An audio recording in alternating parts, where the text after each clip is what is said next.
Welcome everybody to Cinema Royale, and it is post-Oscars morning. Well, actually, afternoon for me here. It's a midday for our friend Karen Peterson over there to my left, who was out on the West Coast.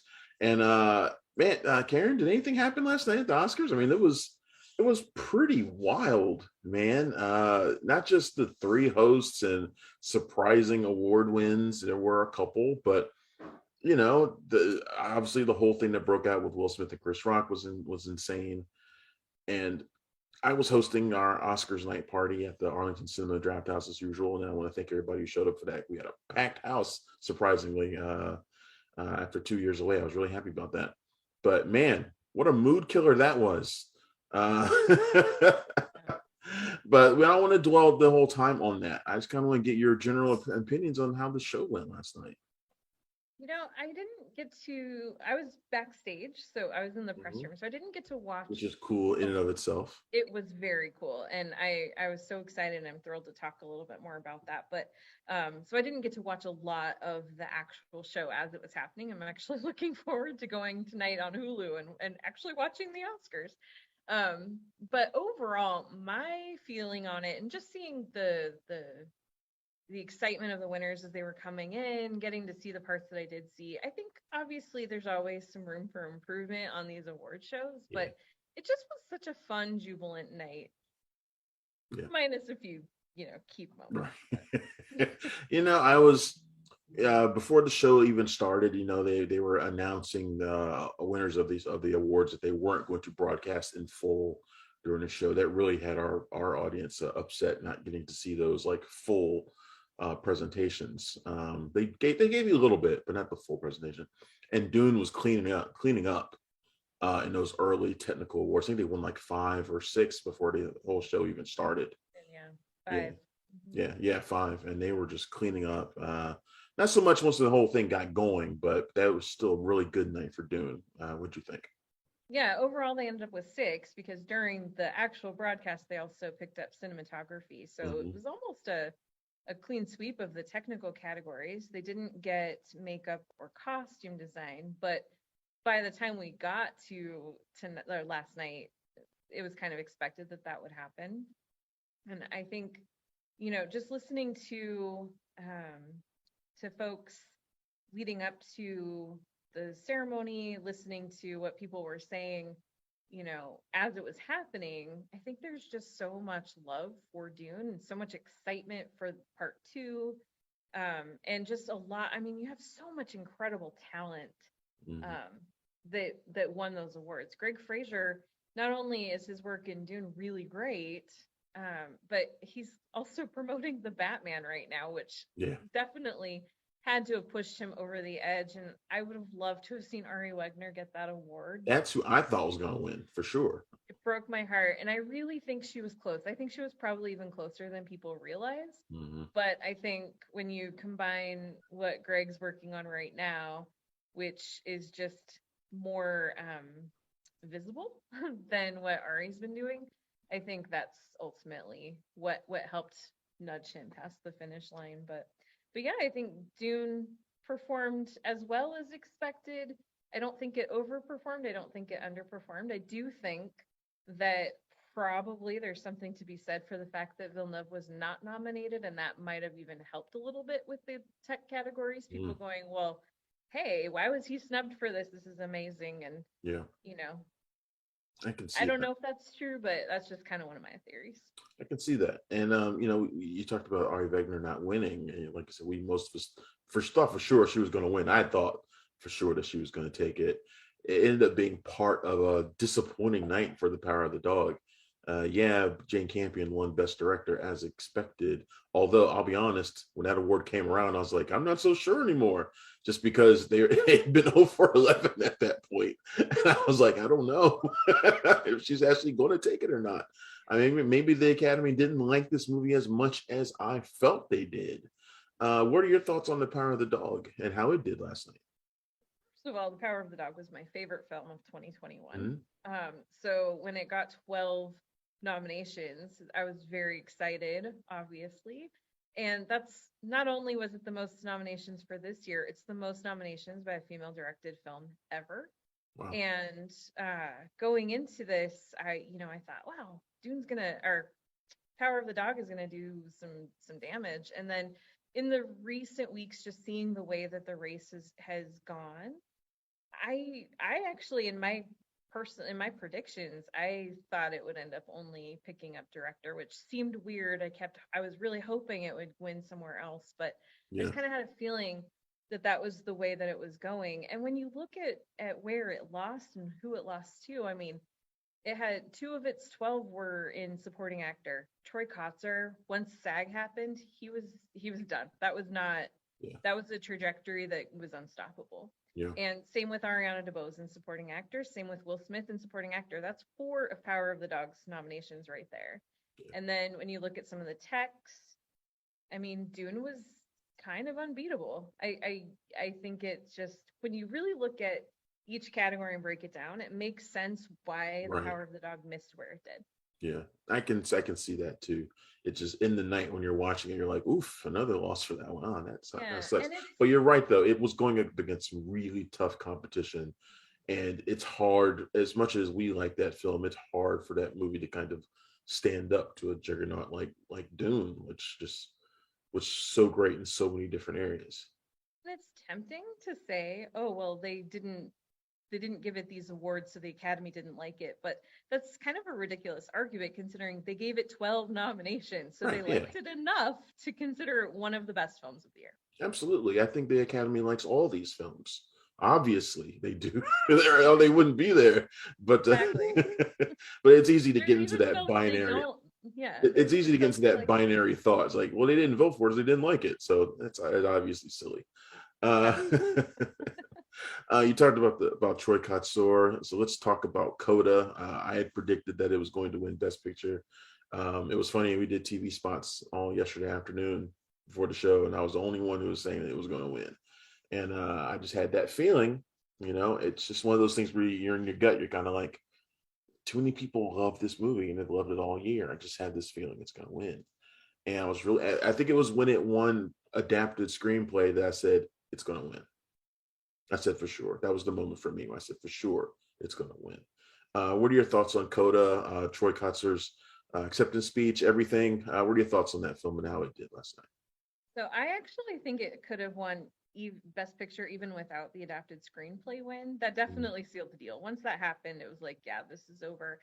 I started to accept that Coda was picking up enough steam that they probably would do it last week when they won the PGA.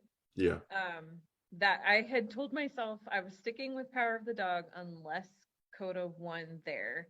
And once it did, I was just like, all right, I have to believe that it's going to win Best Picture. Mm-hmm. And I mean, that was a big night. It's the first Best Picture winner to win all of its nominations since Return of the King. And of course, in this case, that was only 3 and not 10 or 11. Right. But so it had a little bit of an easier road to a sweep. Yeah. But this is a film that I think people need to realize, and this is something that was pointed out to me by a friend. The Screen Actors Guild Awards happened 4 days after Russia invaded Ukraine. Mm-hmm. And when that happened, obviously our entire mood in this country, throughout the world, in the industry, it completely shifted. And then the SAG Awards happened 4 days later. We see the cast standing up there on stage, just so excited, so vibrant, and so proud of this huge moment that they had just accomplished. And they have this film that makes people feel happy and hopeful. And I think it just hit at exactly the time when people were looking for something hopeful. And that is ultimately what happened. That completely changed the trajectory of the entire race and led to what happened last night. Yeah, I was actually curious whether or not everything that was going on in the world would actually help Belfast as well, which is this kind of an anti-war film in its own way. And I was like, I wonder if this is going to help it. It ended up coming away with Best Original Screenplay, I believe, right? That was what Broniff won.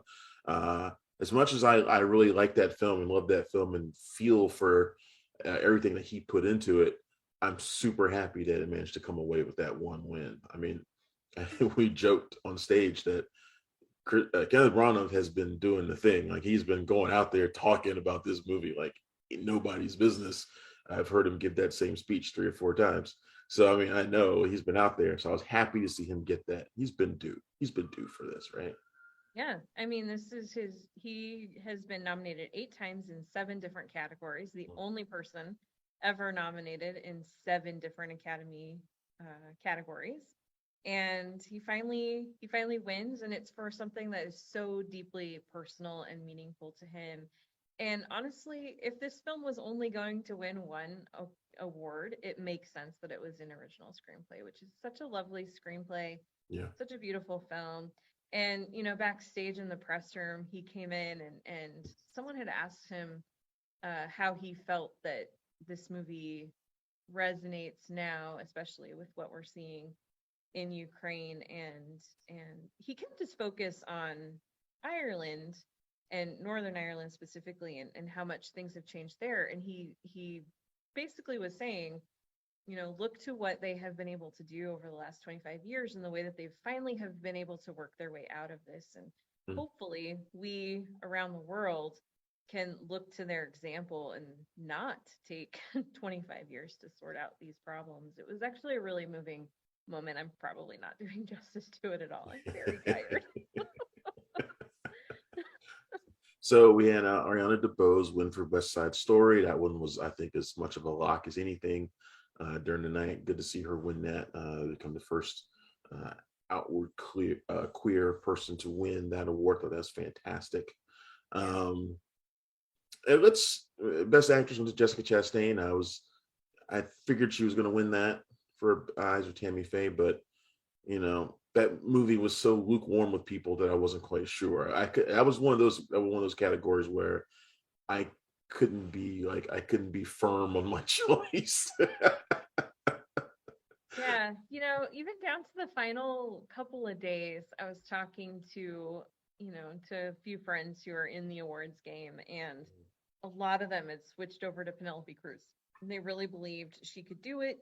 Parallel Mothers has just had this much longer life. I mean, yeah. Eyes of Tammy Faye came out months ago, and it's been on HBO Max. And Parallel Mothers in the same time frame has been expanding into wider release. A lot of people have been coming to Penelope Cruz's performance late, and she's amazing in that film. It's probably the loudest applause when they showed her scene during the intros. Yeah, but for myself personally, I stayed with Jessica Chastain for a big reason, and that is the combination, not just of the transformation, but the combination of her and her makeup team and how much they have been in this together, how vocally supportive she has been of them, how she promised that she was not going to be on the red carpet when their category came up. She wanted to be in the room if they won, and she stuck to that. And I think that really resonated with people in the craft branches. I think that they really saw that mark of support, and they wanted to make sure to recognize her and reward her for that. So overall, a good night for that film. Yeah. Winning best hairstyling and makeup and this award as well. Really good night for that film. Probably more people will come around and look at it now. I do think she's fantastic. I think Andrew Garfield is underrated in that movie too. By the way, so yeah, I think he quietly had the best year of any actor working. All right, so let's talk about The Thing. Just not for too long, because I don't want to dwell on it. So so we had Chris Rock going up there doing the best documentary, and of course he cracks a really lame joke at Jada Pinkett's expense. G.I. Jane 2. Most people under 30 probably had no idea what he was talking about. But she is someone suffering from alopecia, and it was a tasteless joke. And of course, Will Smith went there and smacked him in the mouth. And the place where we were at, me and Tim are two guys trying to keep everything light and trying to host the thing, and this was one of those situations where everything went quiet, and everybody kept turning to us to ask us if this was real or not, and we were like, dude, it looks real to us. It looks real to us. And we of course remember in 2016 when she boycotted the Oscars that Chris Rock was hosting because Will wasn't nominated for a concussion, and he made jokes at her expense about it. Chris Rock made jokes at her expense about it. So Tim and I remembered that, and we were like, there might be a little bit of history here too, on top of this bad joke that he told. This was obviously a really crappy night. It pissed me off that it stole the moment from Questlove, because no one in our building even saw his speech because they were not even looking at the screen anymore. Will sort of apologized. He gave some really crappy speech after. I think that was just garbage, but and covering his own ass in a way. But you were there, and you, like you said, you were in the back. You were in the press area. What was it like there during this whole thing? It was interesting because we didn't get to see a lot of this show because of the way the press room works and people coming backstage to talk to us. But it just happened that we were all watching at that moment. It was just kind of this gap in between winners. And because we were getting the live feed, we weren't just watching like a TV broadcast. We saw everything that happened. We knew. And you heard everything too then. So that means you heard everything. It all too. Yeah. We heard the uncensored version of that. And we knew immediately that this was not an act. This was not part of the script. And, a lot of people were immediately like, oh my gosh, what is Will Smith doing? He's gone crazy, or whatever. And I just thought, it was definitely a bad moment. I'm not defending him for it. He should not have done what he did. But what I did think was, I need to step back here. This is totally out of character of anything I've ever seen from him publicly. Yep. And so I have to assume that there's a lot more to this situation that I don't know and don't understand. So instead of immediately passing judgment or condemnation on Will Smith, I thought, I'm just going to sit back and listen to what other people have to say about this. And I'm glad I did, because Twitter is full of all kinds of terrible, terrible takes. There's a lot of really bad takes today. Yeah, but I'm just like, it was unfortunate, but I think the biggest disappointing factor in all of it was how much it really took away from Questlove having this huge moment. Yeah. And it wasn't even just about him winning an Oscar, which was significant and exciting, but it was also, he has been very vocal all along, and he was especially talking about this backstage, that this isn't just about him. This is about shining a light on this very important moment in history, the Harlem Music Festival. Mm-hmm. And so he, his chance to really give that a bigger moment was taken away from him, and that's really unfair. Yeah, he was really giving a heartfelt speech too. I reposted it on our site. I really want people to see and finally get a look at what he was talking about. That really bugged me about the whole situation, though. And people, because this year the Oscars were produced by Will Packer, and a lot of people I've seen people who have their own agenda.